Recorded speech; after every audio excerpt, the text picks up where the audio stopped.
Yumurtamı soyarken bir şeylerden bahsetmek istedim. Geçen yaz videomda söylemiştim.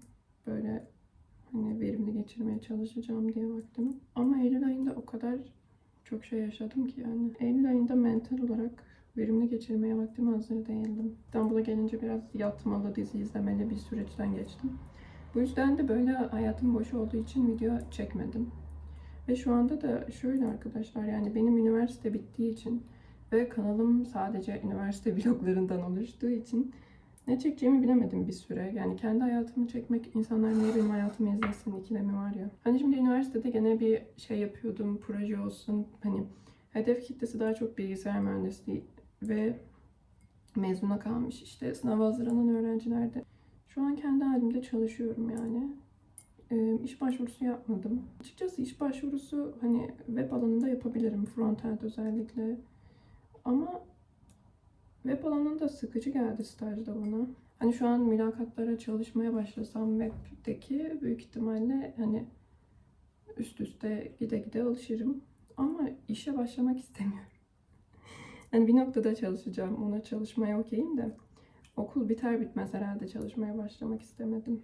Birazcık hani ara vermesek mi yani? Bu arada şu anda da ara verdim dediğim halimle de çalışıyorum. Stajdan sonra hani bir ay falan tatil yaptım açıkçası. Sonra tasarım kısmına başladım birazcık daha, web'in UI UX kursu. Bununla ilgili araştırdığımda da ünlü bir sertifikası var Google'ın Coursera'da. Ona başladım şu an. Yani boş durmaktan daha iyidir. Çünkü yaptığım şeyi çok sorgulamamaya karar verdim. Hani doğru mu yapıyorum? Gereksiz mi şu an bunu çalışmam? Sonuçta bilgisayar mühendisliği okudum. Tasarımla ne ilgisi var? Böyle çok fazla kafamda soru işareti vardı. Evdekiler kalktı ya. Bizim ev çok kalabalık olduğu için sakin zamanlarında video çekmeye çalışıyorum. Mesela kahvaltı vaktimi falan ona göre ayarlıyorum. Ne diyordum ben? Kafamda çok fazla soru işareti vardı ve hani böyle şey olur ya, bir şeyi çok düşünürsünüz ama asla ona başlamazsınız. Ben de ondan kurtulmak için dedim ki ne kaybedebilirim, boş boş durmaktan daha iyidir deyip başladım. Bunu da cezveye öyle bir atmışım ki çatlamış yumurta. Ve şu anda keyifli gidiyor. Kurs böyle sadece teorik video anlatan bir kurs değil. Aynı zamanda kursun içerisinde kendi portfolyonu oluşturuyorsun. Hani 3 tane proje vesaire gibi bir şey vardı. Onları yapıyorsun. UI UX ne alanı diye soranlar olursa o çok ayrı bir konu. O yüzden şu an bu videoda bahsetmeyeceğim. Ama genel olarak size ne yapmak istediğim, şu an ne yapıyor olduğumdan bahsetmek istedim. Daha konuşacağım çok şey var ama videonun ilerleyen kısımlarında konuşuruz. Çünkü ben açlıktan bayılacağım.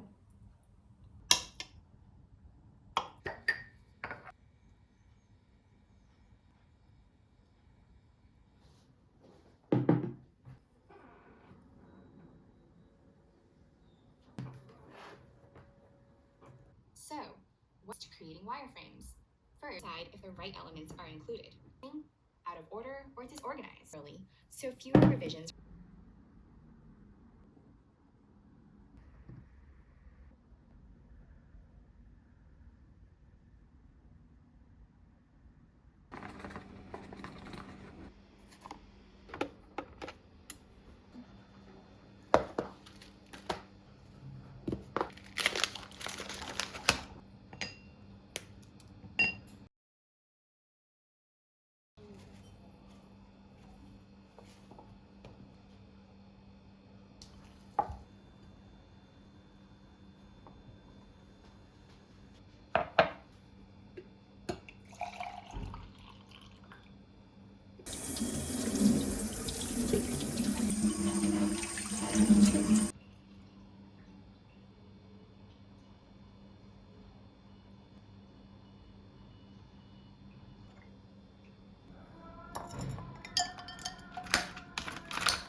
Evet arkadaşlar, şimdi kahvemi içerken size hedeflerimden bahsedeceğim. Bugün itibariyle yaklaşık 93 gün falan var 2025'e. Ben bir son 90 gün challenge yapıyorum kendi kendime ve yıllık hedefler yazmıştım. Açtım bu hedeflere, baktım işte kaç tanesini yaptım diye. Tek tük yani 2-3 tanesini falan. 2025'te de kalkıp aynı hedefleri yazmak istemiyorum. Artık bir şeyleri başarmış olmak istiyorum. Benim YouTube'u kullanmak istemem amacım. Hani böyle ben de minik hedeflerimi sizinle paylaşayım. Siz de minik hedeflerinizi benimle paylaşın. Ve karşılıklı olarak birbirimizi motive edebilelim. YouTube'da da Instagram'da da bunu istiyorum. Yani sürekli böyle hayatımı çekmek çok boş hissettiriyor. Hem böyle konuşmak, bir şeyleri paylaşmak hem de yararlı bir şey için video çekmek istiyorum. Siz yorumlara yazın. Ben düşüncelerinizi bekliyorum. Bakın hiç yapmadığım bir şey size söyleyeyim. Bir resim çizmek. Size burada söz veriyorum bakın. Söz veriyorum. Gerçekten. Ekim ayında bak bir aylık süre verdim kendime. Şu resmi Ekim ayında bitireceğim, tamam mı? Bu bir kar manzarası. Bir tane YouTube kanalı var. Oradan bakarak çiziyorum. Size kanalı da gösterir, şey yaparım. Buraya eklerim. Şimdi bu ay attığım videoları atarsam hepsinin altına yazın ki resmi çizdin mi, nasıl gidiyor, bunu yapın. Hani beni kontrol edin arkadaşlar. Çünkü self kontrolüm yok diyormuşum. Son olarak kapatmadan önce ben sağlıklı tatlıları hiç sevmem arkadaşlar. Bu da çok sağlıklı mı bilmiyorum ama şöyle yaptığım toplardan deneyeyim. Bunların donmasını bekleyemedim. O yüzden çatalla yiyeceğim. Bunun da soğumasını bekleyemedim.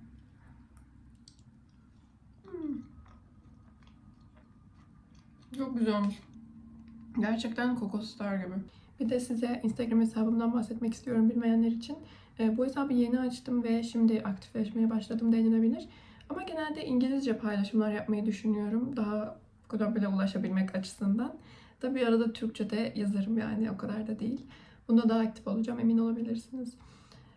Hatta ben arkadaşlar YouTube videolarını bir ay sonra editleyen ben içerik takvimi yaptım. Bu kadar konuşma yeter. Bu videoda da çok konuştum.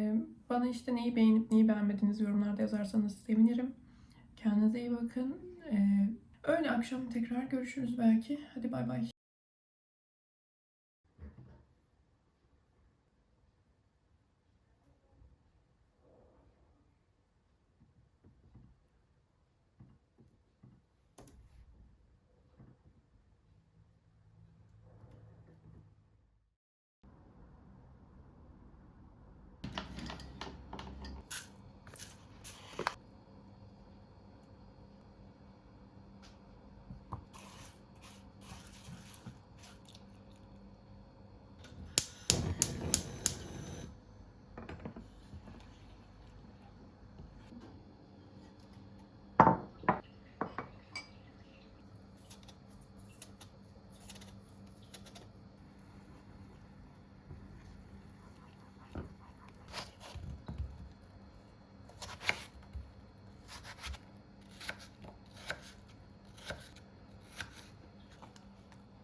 Üzerine kaşar rendeleyip fırına versem de güzel olur ama şu an...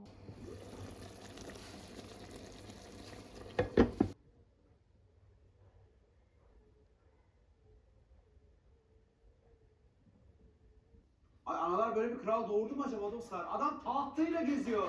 Bongo ne sensin be çocuk adam sensin.